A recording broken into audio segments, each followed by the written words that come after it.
Good afternoon. My name is Bernard Richardson. I'm the Dean of the Chapel, and President Frederick and Dr. Alvin Thornton have asked me to break protocol and to say a brief word about the chapel and its significance to this program. If the walls of this historic chapel could speak, it would say to us that some of the most significant figures in the history of Howard University, President Mordecai Wyatt Johnson, Dr. Benjamin E. Mays, Dr. William Start Nelson, and Dr. Howard Thurman all shared in this place the importance of Mahatma Gandhi and India's struggle for independence and its philosophical foundation for the civil rights movement in this country. And so I am honored, we are indeed blessed that once again we gather in this historic chapel to share the importance of this partnership. At this time, I'd like to bring before you our president, Dr. Rain A. Frank Frederick, the president of Howard University.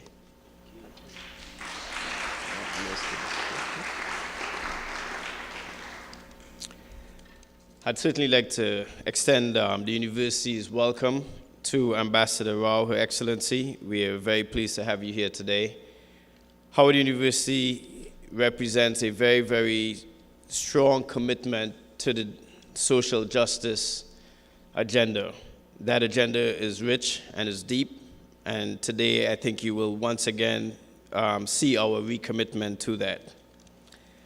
It is important to note that honorary doctorates were given to 20th century philosopher Sarvepalli Radhakrishnan and UN Rep. Madame Vijay Lux at a time when the nation as a whole understood the significance of India's place in the world community.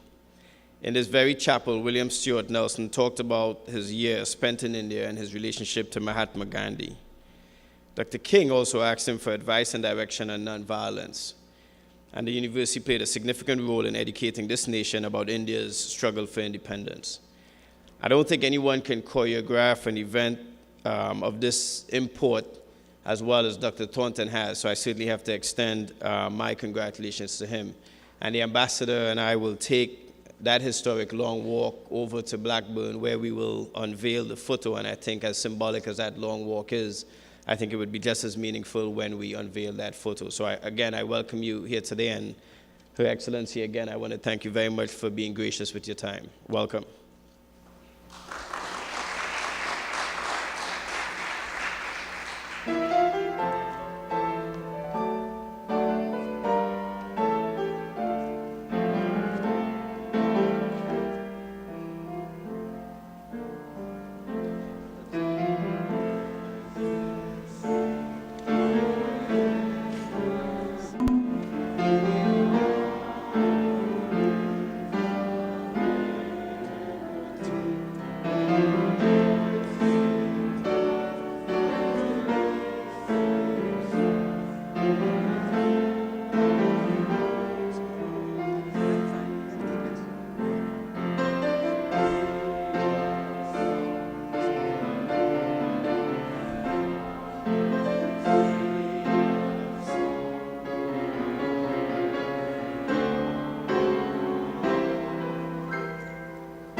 Leaders in and out of government, organizations, particularly the Gandhi Smarak Nidhi and the Quaker Center, and many homes and families have done their utmost to make our short stay both pleasant and instructive. We have learned a lot.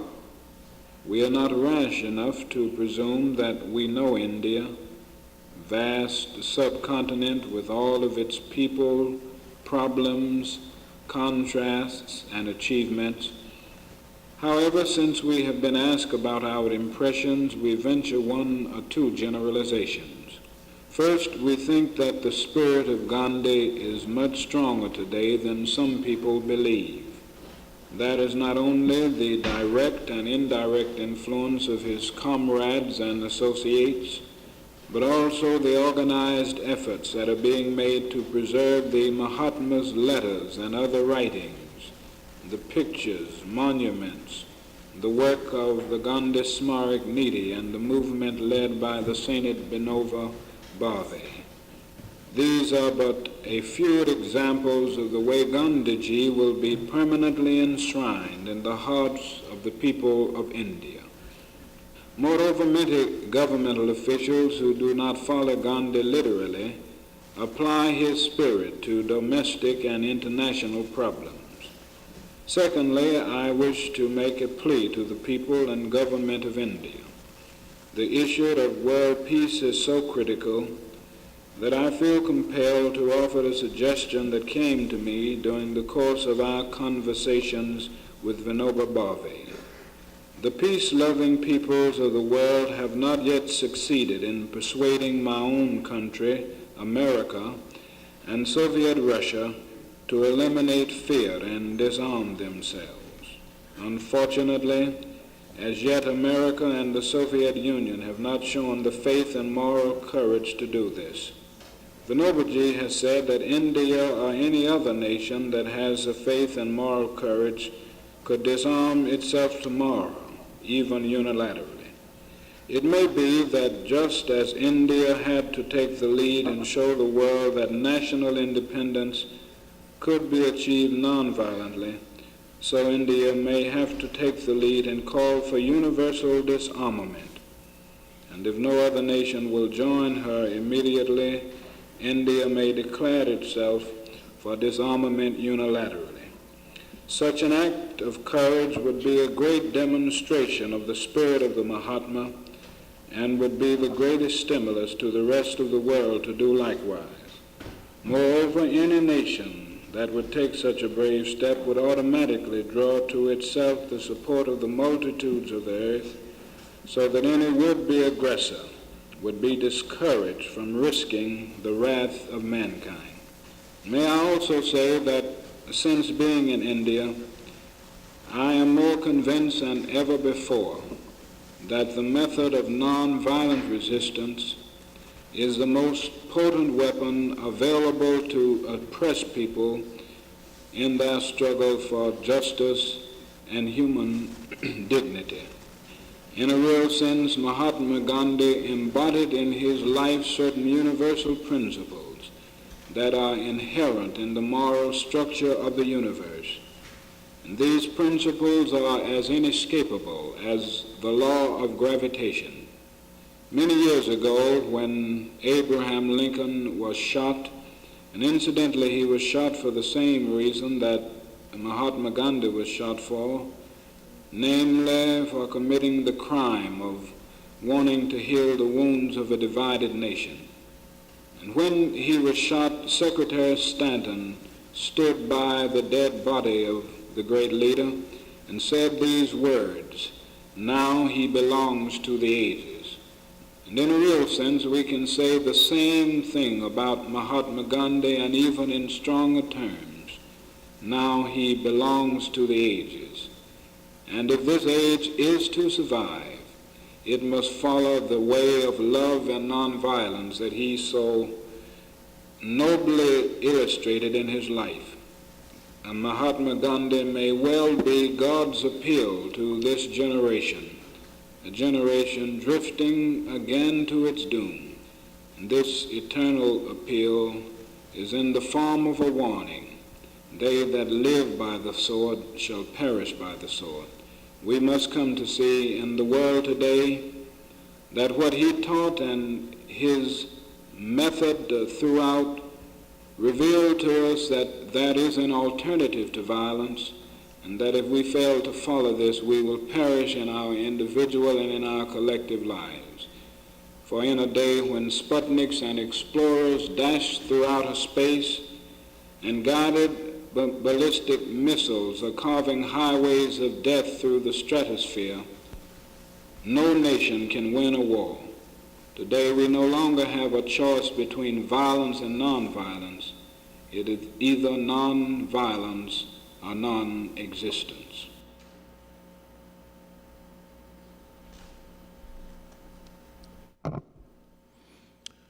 The comments that you've just heard from Dr. Martin Luther King Jr. were before the Parliament of India.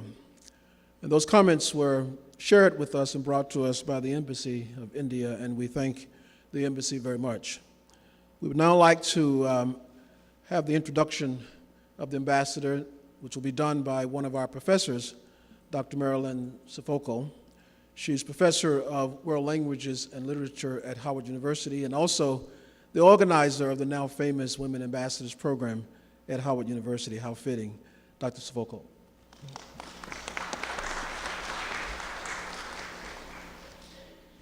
Madam Ambassador, Mr. President, members of the Diplomatic Corps, ladies and gentlemen, it is a great pleasure and indeed a privilege to introduce Ambassador Nirupama Rao. Ambassador Nirupama Rao assumed her responsibilities as Ambassador of India to the United States in September of 2011. On completion of her university studies and with an MA in English literature, she joined the Indian Foreign Service in 1973.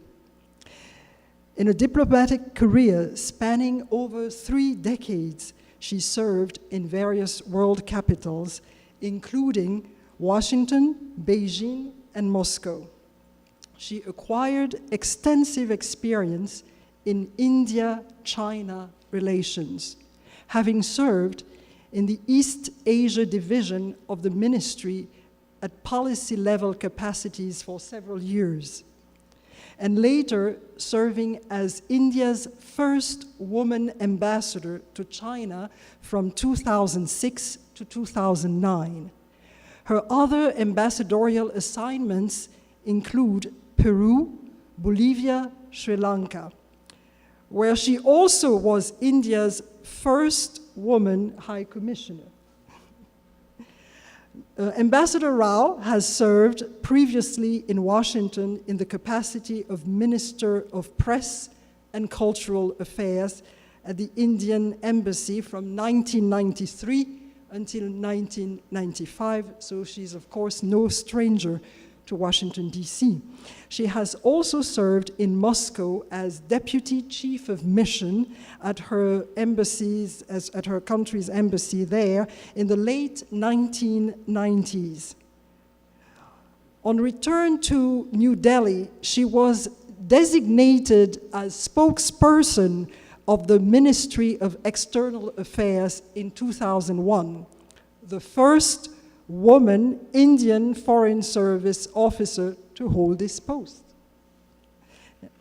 On completion of her ambassadorial tenures in Sri Lanka and in China, she was appointed Foreign Secretary, the highest office in the Indian Foreign Service, where she served a 2-year term till end of July 2011.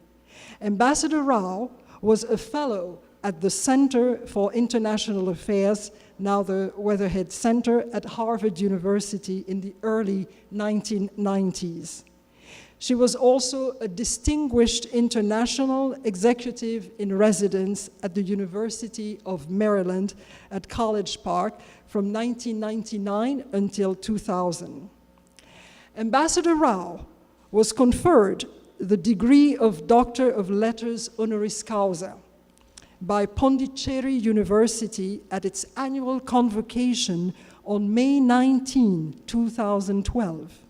Ambassador Rao is married to Sudhakar Rao, a distinguished civil servant and former member of the Indian government. former member of the Indian Administrative Service, who retired as Chief Secretary of the State of Government of Karnataka. They have 2 sons, Nikhilesh and Kartikeya. Before I leave the microphone to Ambassador Rao, we will listen to the choir from Howard University under the conductor, Dr. Norris. Thank you.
Dr. Wayne Frederick, President, Howard University.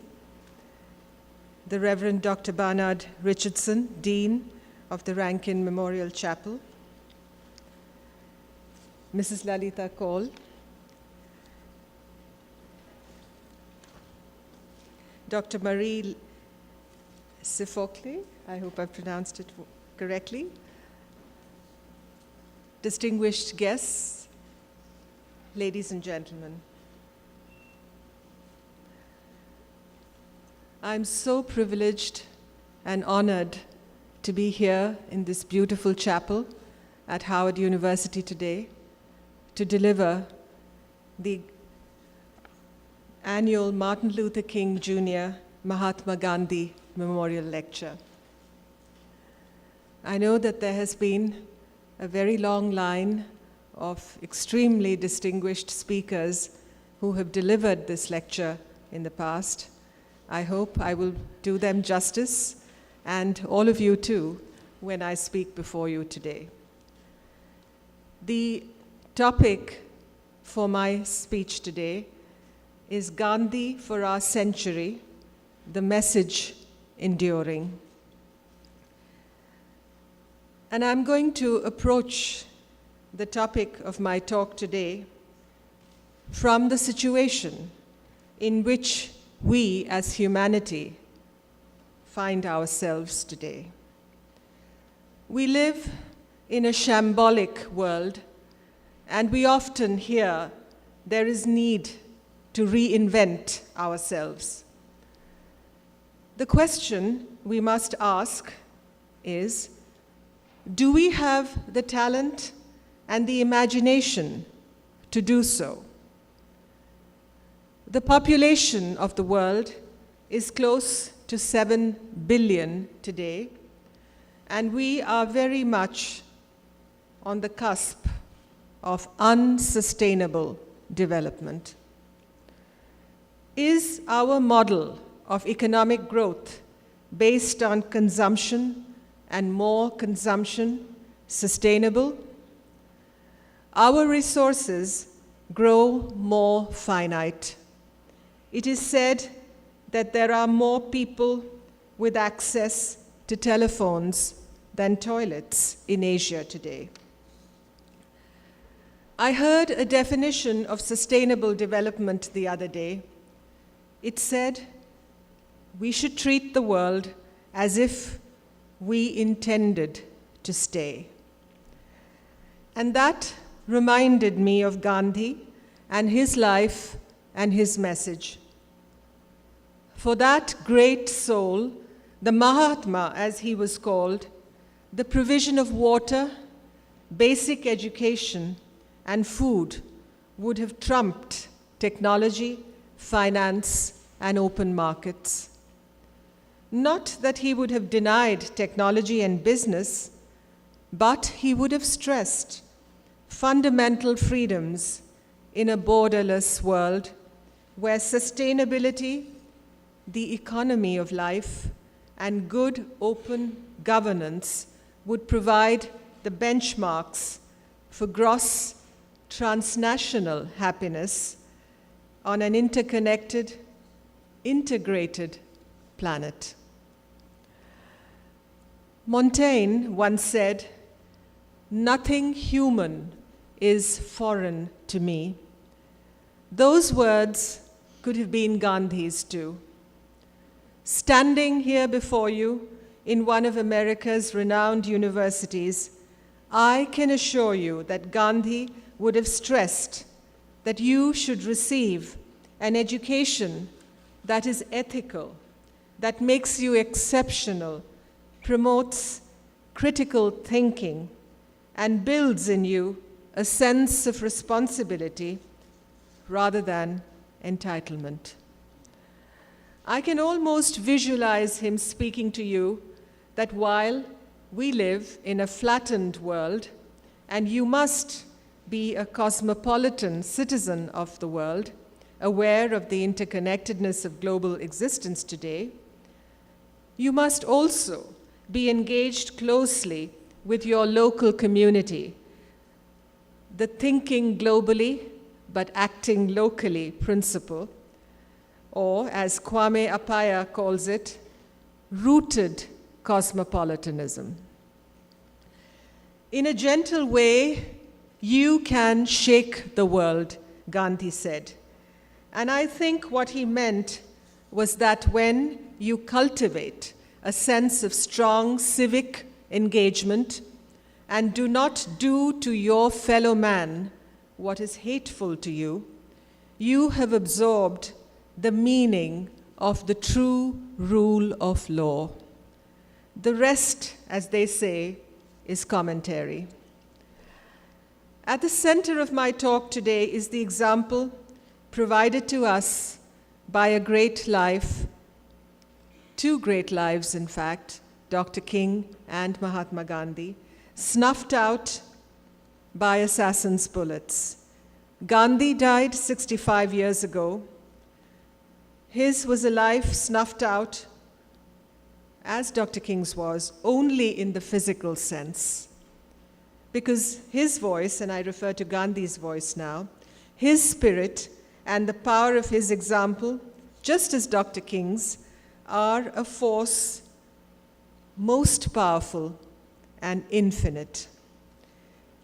You only need to study the lives of Dr. King, Nelson Mandela, and Aung San Suu Kyi, among others, to understand how each of them, through years of solitude, sacrifice, and suffering, learned to adapt the example set by Gandhi.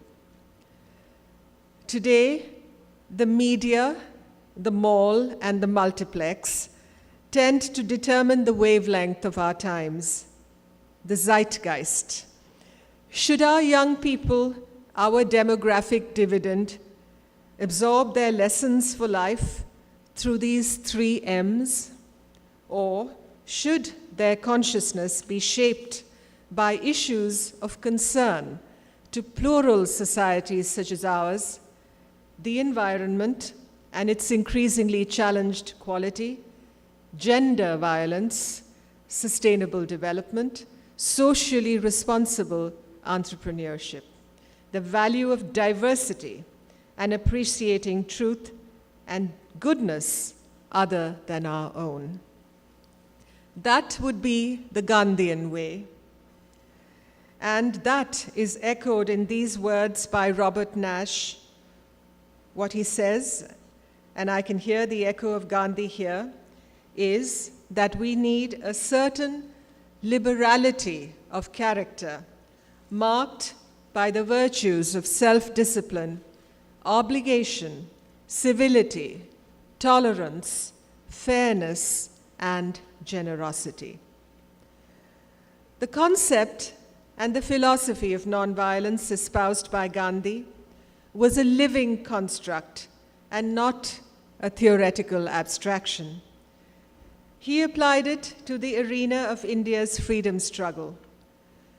The words of the Sermon on the Mount and of the Bhagavad Gita inspired him, together with those of the Russian writer Tolstoy, to develop satyagraha, or truth force, the introduction of truth and gentleness in the political and the national life. This was not a passive force. For him, truth and nonviolence, and I quote from him, are perhaps the activist weapons you have in the world, unquote. Incidentally, how many of you know that ahimsa, or nonviolence, is also an important essential for the practice of yoga? In fact, I discovered this as I read the book Satyagraha, the Matchless Weapon by the Reverend Matthews. Today, we often relate the message of Gandhi to the lives of some great men and women who came after him.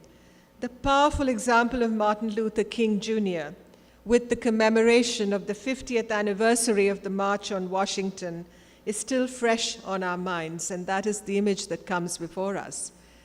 So you have the impact of Gandhi on the history of a nation geographically distant from India, but a great democracy that has torn itself apart and healed itself again and again in a remarkable and perennial display of resilience. But how, as individuals, in our own inner lives, do we learn from Gandhi? For instance, Gandhi marked India's Independence Day, August 15, 1947, through fasting and prayer. Fasting was to him a symbol of purity and penance. It was also a political weapon. It was the order of a protest against the wrong done to society, in this case, by society also, in this case, the violence unleashed by the partition of India. Even if you do not use fasting as a political weapon, you can use it as an act of purification and self-discipline. It can be your nature cure.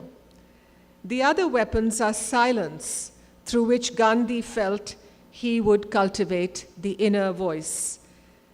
The taking of pledges or vows, as for example, a vow to be strong or to abstain from or to give up something you have made a habit of, and also the practice of austerity. Similarly, the word compromise has often controversial meanings attached to it nowadays. This should hardly be so in a world beset by so much conflict and violence and deep divisions. For Gandhi, compromise was the very essence of ahimsa or nonviolence because it secured political advance without disorder and on the basis of mutual discussion and confidence. In today's world, this is a word we often treat dismissively, when what it actually means is negotiating on equal terms and in a democratic, constitutional manner. Sacrifice and austerity were the other virtues dear to Gandhi. In this, as in the other qualities I have referred to, he drew from the Indian tradition. Any struggle we undertake in life sets the stage also for the inculcating of a spirit of sacrifice and the pursuit of austerity in one's lifestyle so as to increase the effectiveness of one's mission or striving. Gandhi's genius was to tap sources in the Hindu tradition of truth, sacrifice, and penance and austerity, and to transform them into weapons in his battle for justice, equality, and freedom. Did Gandhi know America? He had never visited your country, but he had numerous American friends, including the evangelist E. Stanley Jones, to whom he said in 1947 or early 1948, and I quote, "I have not seen the American people, but give them my love," unquote. Just the other day, during a celebration of Gandhi's birthday at my residence in Washington, a young Indian American brought to my notice how Gandhi discovered the genius of Leo Tolstoy. I just mentioned how Tolstoy influenced Gandhi, through America. A group of young Indians in California congregating together more than 100 years ago to build a strategy for India's freedom. They in fact launched a revolutionary party called Gadar, meaning revolution. They sought advice from Tolstoy on how colonial domination should be overthrown. These young Indians preferred to overthrow British rule through armed revolution. Tolstoy's advice was to the contrary. He was a passionate advocate of nonviolence, believing it was through this approach that the people of India could discover their true soul and strength.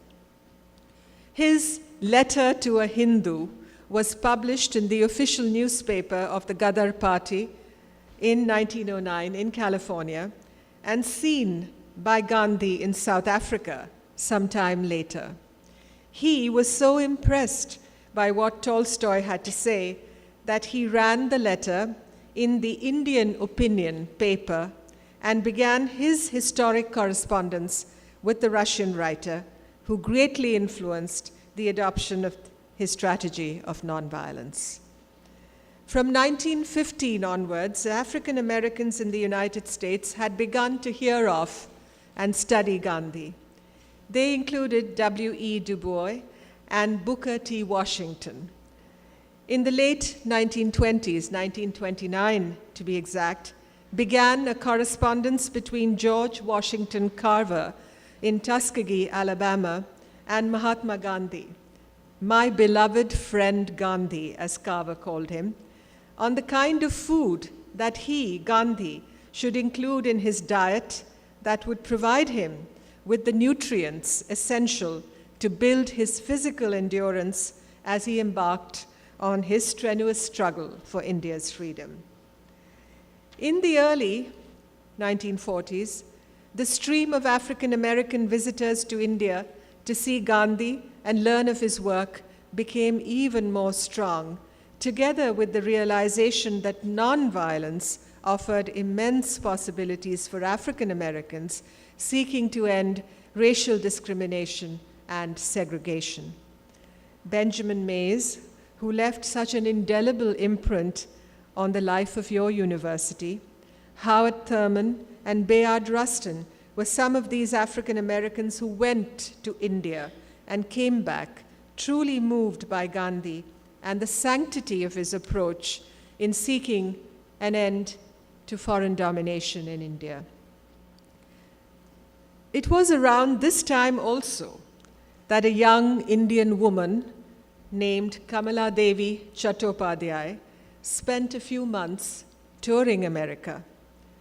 Kamala Devi was one of the greatest Indian women of the 20th century, a freedom fighter par excellence, close to Gandhi and Nehru, and a passionate advocate of the revival of India's cottage and village industries, which had been decimated under the British. While in America, she encountered the injustice of segregation and racial discrimination while on a train in Louisiana. She was asked to vacate her seat on the train by a conductor, a ticket collector. She refused. She stood her ground. She refused to do so, saying, and I quote, "I am a colored woman, and it is unnecessary for you to disturb me, for I have no intention of moving from here," unquote. The ticket collector muttered after going back and forth for some time. I think he probably consulted his superiors. He muttered, "You are an Asian," unquote, but did not bother her again. How connected our histories are when I think of Kamala Devi on a train in the spring of 1941 in segregated Louisiana during a time of India's freedom struggle, separated by a few years from the Montgomery bus boycott and Rosa Parks. And then the mind fasts forward to the time in the late 40s of the last century when a young Martin Luther King Jr. heard Howard University President Dr. Mordecai Johnson speak about Gandhi, an experience that led him to begin a lifelong study of the Indian leader.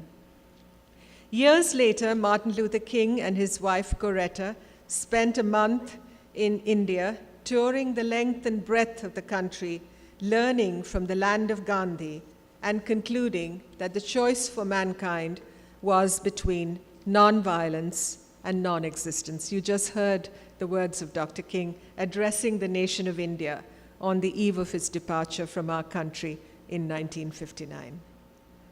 And I was particularly moved by his reference to Abraham Lincoln and to Mahatma Gandhi, how they sacrificed their lives to heal the wounds of a divided nation.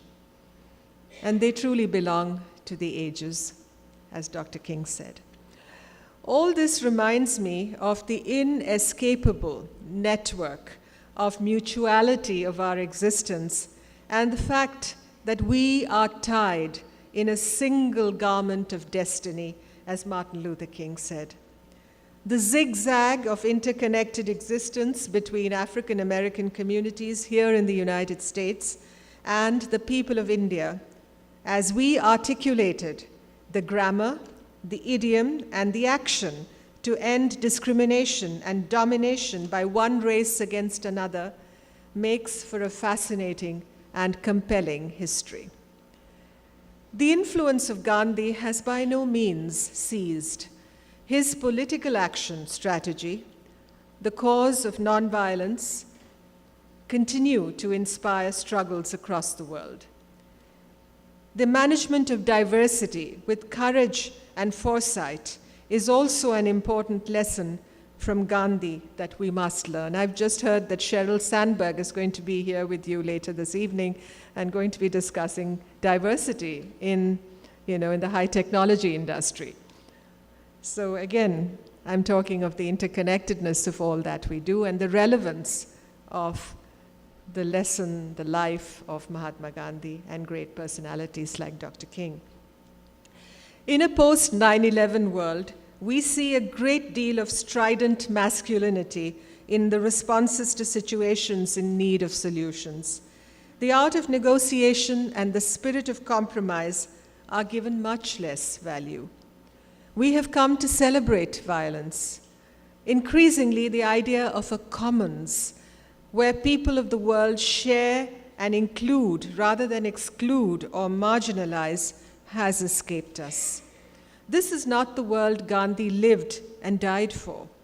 We must address this deficiency, this shortcoming, with a sense of urgency and seriousness. Religion today often becomes the reason to divide people rather than unite them in a multiplicity of faiths that make us all better human beings. Being a better Hindu or a better Muslim or a better Christian or Jew is what Gandhi would have wanted us to be.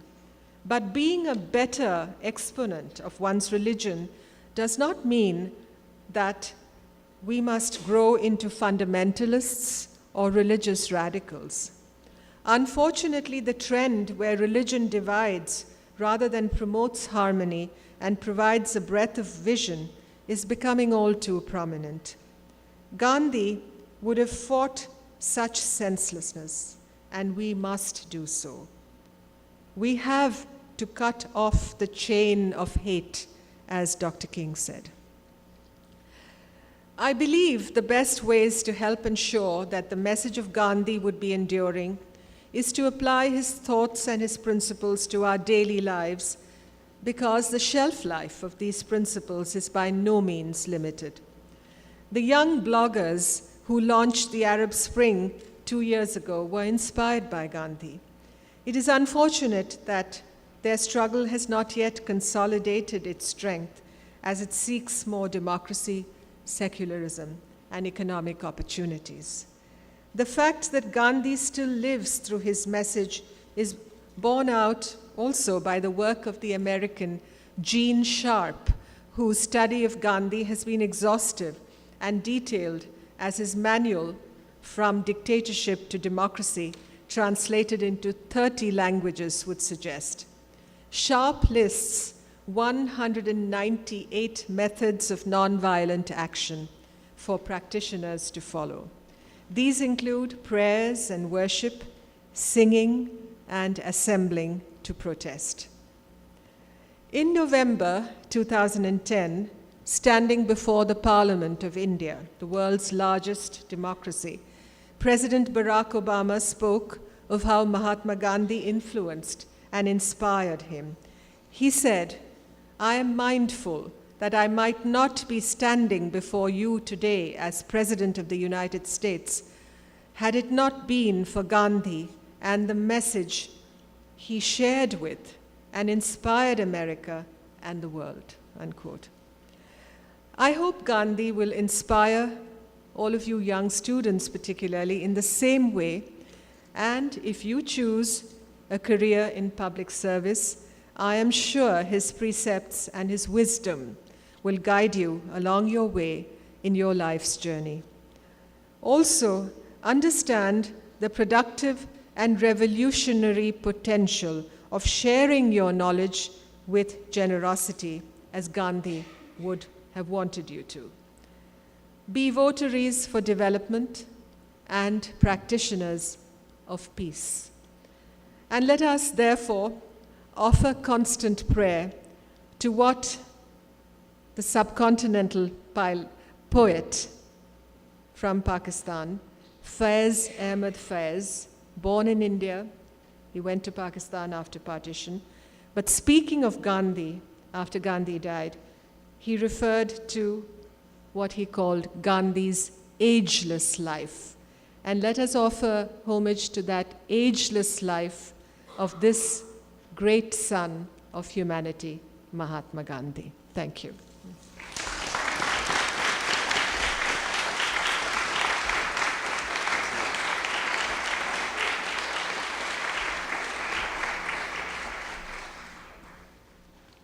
Thank you very much, Madam Ambassador. We will now hear another selection from Dr. Norris and the Howard University Choral. Dr. Norris.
Thank you, Dr. Norris.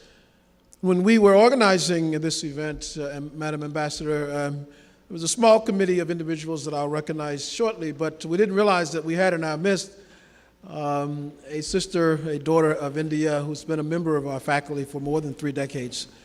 And we thought it very appropriate for her to offer some reflections. And I present to you now Dr. Kaul, Dr. Lalita Kaul, professor in the College of Medicine at Howard University.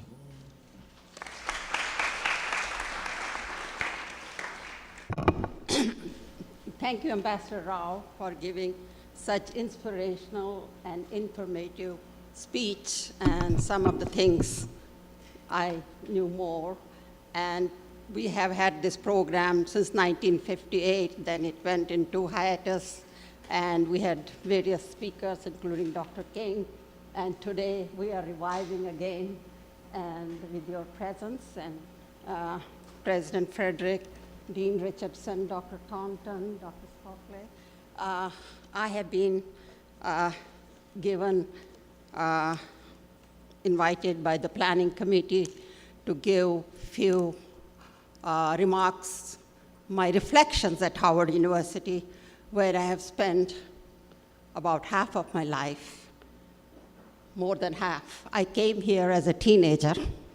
I won't say how old I am, but you can figure out when I tell you that I met Dr. King himself when I was a student. Firstly, I want to, the planning of this event took almost 6 months. And the date was set. Once the Indian Embassy and the President's office set the date, we got rolling under the guidance of Dr. Thornton. And Dr. Bell is here, and he just moved on. And whenever we'll go for a meeting, he'll be on the computer, on the phone, okay. And thank you so much, Dr. Thornton. Like me, you're a Howardite here, to make this event successful. It has a lot of meaning for me, and I feel so blessed that I was asked to say a few words. My daughter reminded me that, Mom, stay in your time. Being a professor, you can go on. So I'm just keeping just for a few minutes. And then I have a personal significance. MLK-MG event has a personal significance to me. When I was growing up in India, I was taught in school, Gandhi was our father of the nation. He got the freedom for us. And my father, who was in diplomatic service, I had the privilege of traveling with my parents to different countries. And when I went to different countries, I heard Gandhiji's name more than India. Now everybody knows India. And I was really flabbergasted. I said, Gandhiji is not only known in India and the father of the country, he's known everywhere in the world. And so I came to USA at a very young age, as a teenager, with my parents. And my father said, you know, I'll be transferred in 3 years, so we got to pack up. I don't want to leave you here. But despite their objection, I wanted to do more. So I wanted to stay, and I wanted to come to Washington, D.C., the Action, Howard University. And I applied. I was so lucky. That was my luckiest day. I got the admission. And the ball rolled since then. And every time I leave Howard for even months, the calling comes back. And so then I did my Bachelor of Science, Master of Science, and then my father said I had to come to India to get married. I went, and I was restless. I said, I have to go back, do higher education. I came, I applied for PhD, University of Columbia. Howard didn't have a program at that time in my area, so Maryland. I got accepted at both, with assistantships, I decided to come to Maryland so that I am closer to my classmates, friends, Harvard, Washington, D.C., and send my regrets to Columbia. So I have not regretted a day. And then, after my PhD, I did briefly my fellowship at USDA, and one day the calling came back again. You have to come to Howard. I came just for a consultation for a project, and I was asked, do you know somebody with your qualification? We are looking for somebody, College of Medicine. The chairman, I said, well, I'm interested. And there began the journey again as a faculty in College of Medicine. So there I am now. And I have many, many memories of Howard as a student. I want to stay within my minutes, but couple of them stand. One the most is Dr. MLK's meeting, but the first two are that when we were students, we used to sit in the quad during lunchtime and just talk about our grades, about our professors, and that is so memorable. And the second memory is the student union, where we used to sit as students. I was very active in student activities, not only as a student at Howard, but also as the president of Indian American Student Association. So I don't know how much I had that energy then. I couldn't do it now. Taking 21 credits, working 15 hours in Founders Library, and finding time to sit with my friends.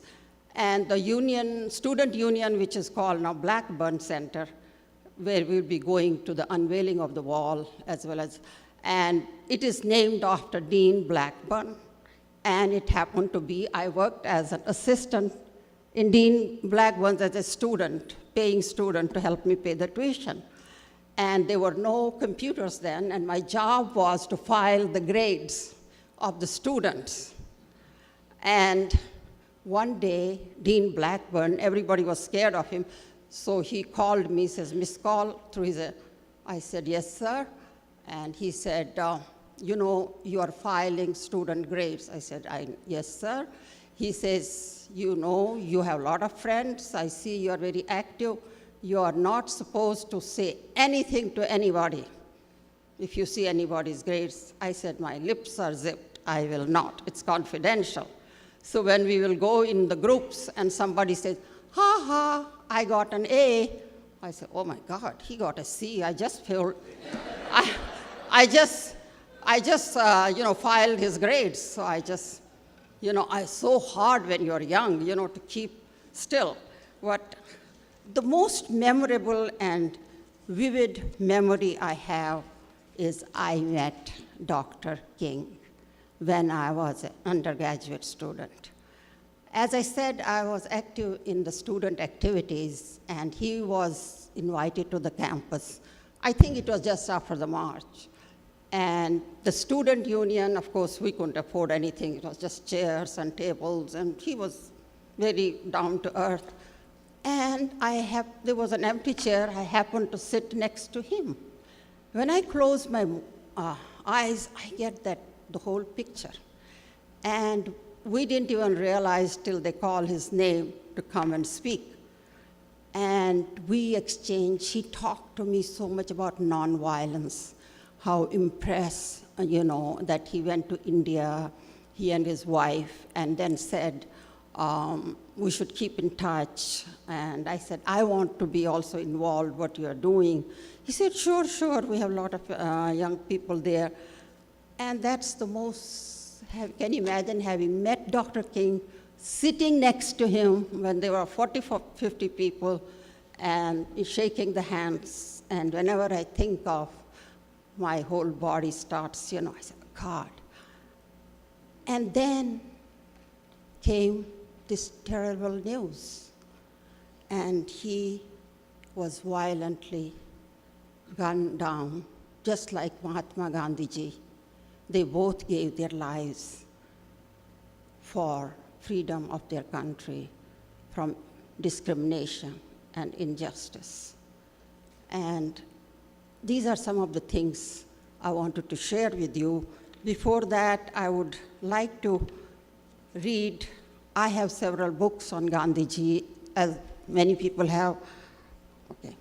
I will read just one quote from Dr. King is, "Injustice anywhere is a threat to justice everywhere." And from Mahatma Gandhi, "There is a higher court than courts of justice, and that's a court of conscience. It supersedes all other courts." Thank you.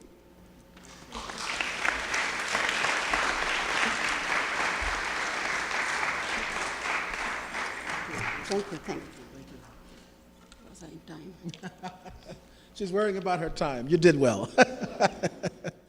Madam Ambassador, as we bring our program to a close, let us again acknowledge your powerful speech and your presence with us, please. Thank you so much.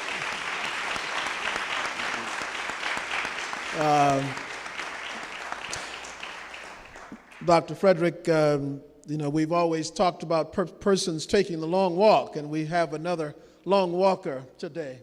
And it's going to be great as our president and the ambassador walk across the campus and engage in that symbolic long walk. I do want to draw your attention to a page in the program book and acknowledge Barad Yatnik. Am I pronouncing that right? I'm getting close. Okay, would you please stand?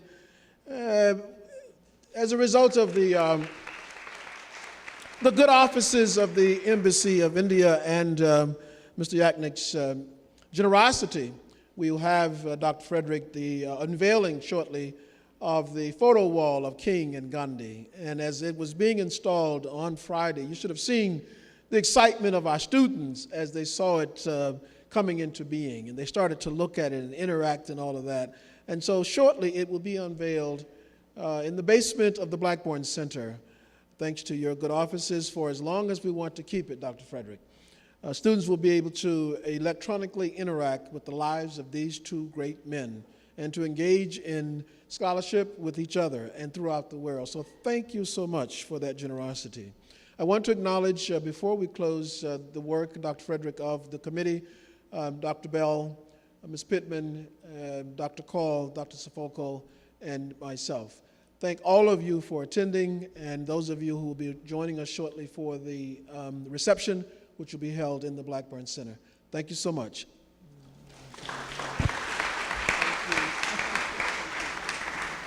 Dr. Frederick, so you all will join us. Sure.